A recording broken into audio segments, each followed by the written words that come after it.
صلوا على محمد، صلوا على خير البشر، طفوا على بيوته لتعرفوا أنقى الأسر.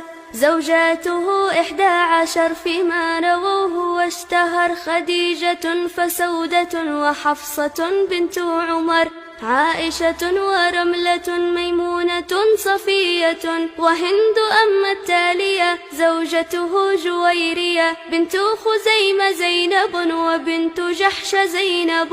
أولاده فسبعة منهم بنات 4، فزينب في الأول وأم كلثوم تلي، رقية وبعدها فاطمة ختامها. يبقى ذكوره وهم القاسم أولهم، وعبد الله الطاهر وإبراهيم أذكروا. صلوا عليه سلموا ونزهوا واحترموا.